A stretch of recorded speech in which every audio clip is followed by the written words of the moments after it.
Hello and welcome to the Intro to Spanish crash course, where it's all about building a foundation for learning Spanish. Each episode will be devoted to an important component of building sentences, and for each lesson, I've created a PDF workbook that goes along with it. So if you want to have all the information in an organized packet and be able to practice what you're learning, feel free to download the free PDF with the link in the description of this video. Okay, so we're trying to build sentences in Spanish, so it makes sense to start with verbs, the sentence engine. First things first, what's a verb? A verb, simply put, is an action word. It can be an action like running or a state of being. So let's look at a few examples in English. Run, walk, eat, speak, be, have, or behave. That's one too. The interesting thing about verbs is that they can change form. Let's see what this looks like in English with the verb run. The infinitive form is to run. I like to run, for example. But if we want to talk about someone doing the action of running, we would say, I run, you run, he or she runs, we run, you plural run, or they run. Notice that the verb stays the same except in the third person singular. And that right there was called conjugating a verb, which just means changing the ending so it matches the person who's doing the action. For example, you wouldn't say, I runs a lot, or he run a lot. It doesn't sound correct. So that's why we have to conjugate verbs correctly. So how does this relate to learning Spanish verbs? Let's find out by doing some quick comparisons between the two languages. How are they similar? Well, both languages use infinitives, like to walk, to run, to eat, to speak, to be, to have. When learning Spanish, I like to say that the verb starts in the infinitive form. Both change verb endings to show who is doing the action. Both have regular and irregular verbs. Regular verbs follow a conjugation pattern, while irregular verbs do not. The key differences: their endings. Remember the example of the verb run and how it didn't change much no matter who was doing the action? Well, Spanish verbs change or conjugate their endings completely for almost every person, like I, you, he, we. English verbs mostly stay the same. The last key difference is the infinitive groups. All Spanish verbs in their infinitive form end in either AR, ER, or IR. Some quick examples are hablar, to talk or to speak, comer, to eat, and vivir, to live.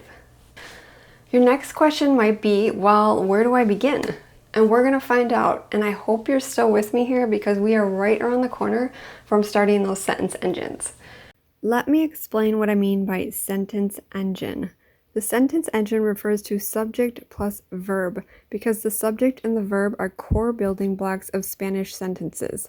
However, there's an important note with the subject part of it when it comes to the Spanish language, which we will cover later in this video. One way to get there is with some charts, but not just any charts. These are super helpful charts when it comes to conjugating Spanish verbs. On page 3, the first chart we're going to look at is Spanish subject pronouns. As we go through it, you'll notice some differences between English and Spanish, like with the word you. Spanish differentiates between formal and informal you, as well as singular you and plural you. So on the left side are singular pronouns, and on the right are plural pronouns. I'm starting with the left side. Yo, I, tú, you, singular, informal. Él, he, ella, she, usted, you, singular, formal. Now the right side. Nosotros, we, masculine or a group of masculine and feminine. Nosotras, we, all feminine. Vosotros, you, plural, informal. Vosotras, you, plural, informal, feminine. That one is typically only used in Spain. Ellos, they, masculine or a group of masculine and feminine. Ellas, they, all feminine. Ustedes, you, plural, informal and formal. If you're a native English speaker, these are some new concepts, so we'll do a quick recap. There are 4 ways to say you. Tú, singular informal, usted singular formal, vosotros plural informal, but is only used in Spain. In Mexico and Latin America, you would just use ustedes for plural you, both formal and informal. Now, my channel does not focus on Spain Spanish, but it's good to be aware that it exists. And another new concept is masculine and feminine in the plural forms. Just remember that if you're referring to all males or a group of males and females together, you'll use the os ending, like nosotros, ellos. When referring to a group of all females, you'll use the as ending, nosotras, ellas. So now we can start conjugating Spanish verbs and start revving up those sentence engines. So we're going to start with the simple present tense. Just like in English, we use different tenses like past, present, and future. But it's best to start with the present tense.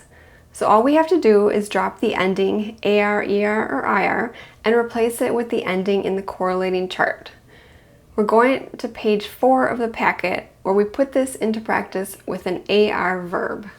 Keep in mind that there are regular verbs and irregular verbs. These charts can only be applied to regular verbs because they follow a pattern. Irregular verbs, they still end in either AR, ER, or IR, but they deviate from the conjugation pattern and require some memorization. So the AR verb is hablar, which means to talk or to speak. When we drop the AR ending and combine it with the information from the AR chart on page 3, we get the following in our new chart here. Yo hablo, tú hablas, él, ella, usted habla, nosotros hablamos, vosotros habláis, ellos, ellas, ustedes hablan. And if we want to do some quick translations of those, we get yo hablo, I talk, tú hablas, you talk, singular informal, él habla, he talks, ella habla, she talks, usted habla, you talk, singular formal. Nosotros hablamos, we talk. Ellos hablan, they talk. And ustedes hablan, you talk, plural, when you're speaking directly to 2 or more people. Now let's look at an example of a regular ER verb on page 5, which is comer, and it means to eat. So once again, if we drop the ER ending and add the endings from the chart on page 3, the ER chart there, we get the following. Yo como, tú comes, él, ella, usted come, nosotros comemos, vosotros coméis, ellos, ellas, ustedes comen. And these can be translated as yo como, I eat. Tú comes, you eat, singular informal. Él come, he eats. Ella come, she eats. Usted come, you eat, singular formal. Nosotros comemos, we eat. Ellos comen, they eat. And ustedes comen, you eat, as in you plural. And finally on page 6, we have an example of a regular IR verb. The verb is vivir, and it means to live. If you've downloaded the PDF packet, this page gives you an opportunity to try it yourself. See how it's got the blanks there for you to fill in? But I will throw the completed chart up on the screen. Vivo, vives, vive, vivimos, vivís, viven. On page 7 of the packet is more practice. So there's one final thing that I think is important to include in this lesson, and it has to do with real-world application of what we just learned.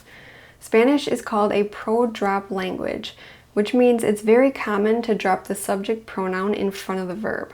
For example, yo means I and hablo means I speak. So you can say yo hablo español, I speak Spanish, or you can just say hablo español, I speak Spanish. Both are correct, but Spanish is a pro-drop language, so it's more common to just hear hablo español. There's still a subject and a verb, but the subject is implied by or built into the ending of the verb. However, there are 3 reasons why a subject pronoun would not be dropped. Number 1, clarity, clarifying who is doing the action. Emphasis, to put emphasis on who is doing the action. and politeness, using usted to add politeness. Page 8 goes over this concept more in depth and includes examples and a practice section. So thank you so much for joining me for the very first episode of the Intro to Spanish Crash Course series. Stay tuned for episode 2 and don't forget to download the free PDF for this lesson if you have not already. Gracias.